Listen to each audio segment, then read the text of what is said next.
long-awaited ceasefire deal between Israel and Hamas was delayed Sunday, as Israel accused the terror group of not living up to the pact after the morning deadline and continued military operations, reports said.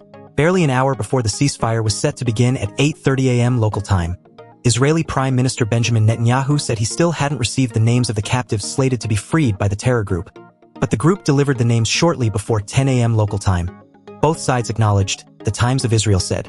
It was not clear if the delivery would immediately lead to the ceasefire being implemented, but Israeli Army spokesman Rear Admiral Hagari said earlier in the night that Hamas was not meeting its demands by failing to release the names, and that Israel will continue to strike in Gaza, the Times of Israel said. As of this morning, Hamas is not fulfilling its obligations and, contrary to the agreement, has not given Israel the names of the hostages, set for release today, he reportedly said. Per the directive of the Prime Minister, the ceasefire will not take effect as long as Hamas is not fulfilling its obligations. The IDF is continuing to strike now in Gaza, as long as Hamas is not fulfilling its obligations to the deal. Within an hour, the Israeli Defense Force said it launched drone and artillery attacks on Hamas, the IDF said.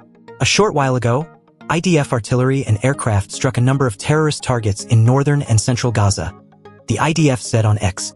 The IDF remains ready in offense and defense and will not allow any harm to the citizens. CNN showed video of huge plumes of smoke from apparent blasts billowing in Gaza early Sunday, with the Hamas-run civil defense agency saying that 8 Palestinians have been killed in airstrikes in the Gaza Strip in the hour after the deadline passed, according to reports. 3 female hostages were set to be released from Gaza on Sunday, with Hamas supposed to have provided their names on Saturday, according to Israeli officials.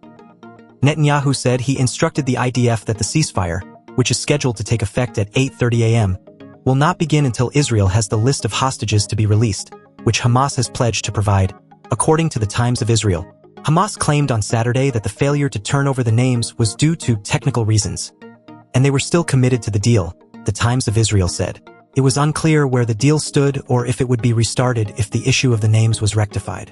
The hostage exchange was expected at 4 p.m. local time, Qatari officials announced earlier Saturday. The breakthrough deal was struck Wednesday after an intense 96 hours of negotiations brokered by Qatar, Egypt, and the United States.